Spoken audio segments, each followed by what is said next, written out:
Entry number 001. Location: the Wichita River, Oklahoma. Date: autumn 1994. Subject: visual sighting and unidentified biological odor. The ledger is open.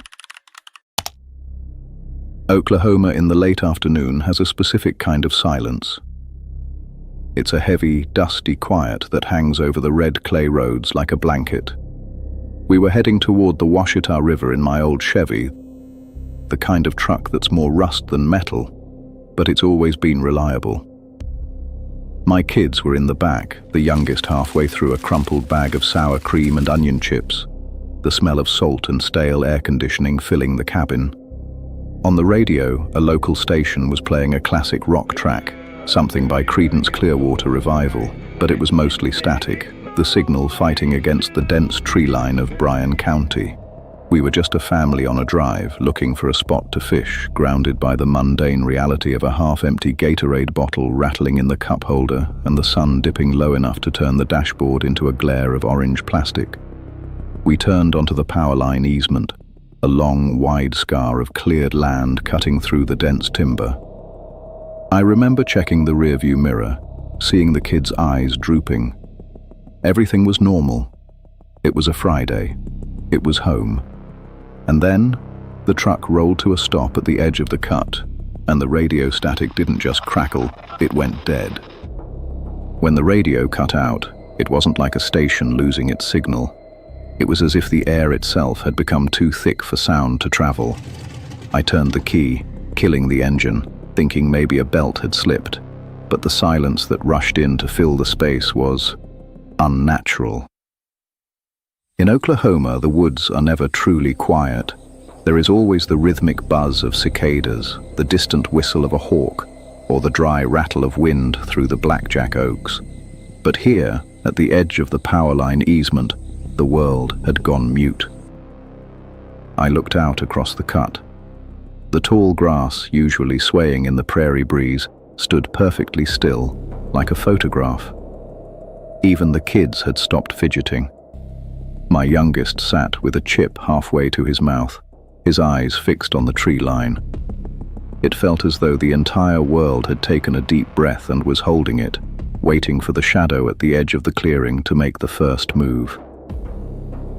Then it stepped out. It didn't emerge from the brush like a deer or a coyote. It moved with a heavy, deliberate grace that made my stomach drop. It was massive, easily 7 feet tall, and it crossed the power line cut with a stride that made the distance seem trivial. In the dying light of the sunset, its fur held a deep, bruised crimson tint, a matted, oily red that seemed to absorb the remaining light. It looked like wet, rotting wool, thick and tangled. I could see the sheer musculature beneath that coat, and the way the dry earth seemed to groan under its weight. The smell hit us a second later, a thick, metallic musk, the scent of copper and old wet earth. This wasn't a ghost. It was an apex predator, a living, breathing mistake of nature, and we were sitting in a stalled truck right in its path. In that moment, the wind seemed to die in my throat. I had meant to scream to scare it off, but what came out was a fragile, broken sound. The creature didn't flinch. It simply turned. It looked at me. Not just at me, it seemed to look right into me, into my soul. My skin prickled as every hair on my body stood on end. My heart thumped, then seemed to go still. I couldn't breathe. I couldn't move. I couldn't think. The normal world, the truck, the river, the dusty road, all of it dissolved. I could only feel, and what I felt was unearthly terror. It was the gaze of something that didn't belong in my world, yet there it stood, its crimson fur glowing like a warning I was too late to heed.